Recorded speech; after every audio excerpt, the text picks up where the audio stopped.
Շնորհակալություն, հարգելի գործընկերներ, ես կարծում եմ, այս նախագիծը չափազանց կարևոր է ու առհասարակ նաև որ մենք հիմա սա նոր ենք ընդունում ու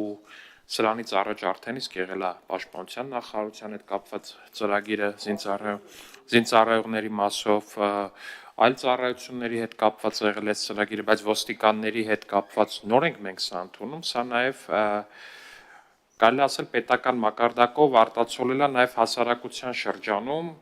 շատ տարբերակված ու վատ մոտեցում իրականում ոստիկանության ծառայողների նկատմամբ, էլի կամ առնվազն պետական քաղաքականությունը դրա դեմ համապատասխան այդ տարածված մտայնությունների, այդ վերաբերմունքի եւ բանի դեմ ինձ թվում է համապատասխան ուժի ու քանակի ու կամ չափի չի եղել որպես այդպեսին, որովհետև մեր ոստիկանները այն մարդիկ են, ովքեր օրինակ, չգիտեմ, ամենավտանգավոր հանցագործների են վնասազերծում, թմրավաճառների դեմ են ամենօրյա պայքար տանում, ճանապարհներին մեր անվտանգությունն են ապահովում բոլորիս ու մենք պետք է դրա համար շնորհակալ լինենք մեր ոստիկաններին ու նրանք պետք է զգան, որ իրենց աշխատանքը գնահատված է, որովհետև ամեն ոստիկան, երբ որ առավոտյան տնից դուրս է գալի, չգիտի վաղը այդ օրը օրինակ չգիտեմ ինչ հանցագործի է ինքը բախվելու իր ծառայողական պարտական այո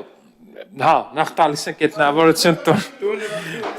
հա որովհետև ոստիկանը որ դուրս է գալի օրինակ չգիտեմ բարեկային ծառայողը երբ որ արագությունը գերազանցած մեքենա է կանգնացնում չգիտի վարորդը կարող է ինչ որ մի միջոցի ազդեցության տակ լինի, անադեկվատ լինի, ինչ որ բանով զինված լինի կամ նմանատիպ ինչ որ մի հատ իրավիճակում հայտնվի։ Ու մենք պետք է շնորհակալություն հայտնենք մեր ոստիկաններին իրենց կատարած ծառայության համար, ու մենք պետք է ջարդենք տարբեր շրջանակների կողմից ոստիկանության նկատմամբ սերմանվող անվստահությունը կամ վատ վերաբերմունքը քրեական ենթամշակութային ինչ որ այս կամ այն ելևէջից ելնելու։ Ոստիկանները ծառայում են Հայաստանի Հանրապետության քաղաքացու անվտանգությունը ապահովելու համար ու մենք շնորհակալ ենք նրանց ու այս ծրագիրը այն բազում շնորհակալություն հայտնելու ձևերից մեկն է, որոնք կան ու պետք է լինեն առաջիկայում։ Շնորհակալություն։ Բիոմետրիկ անձնագրերից հետո ինչքան շնորհակալություն կասեմ։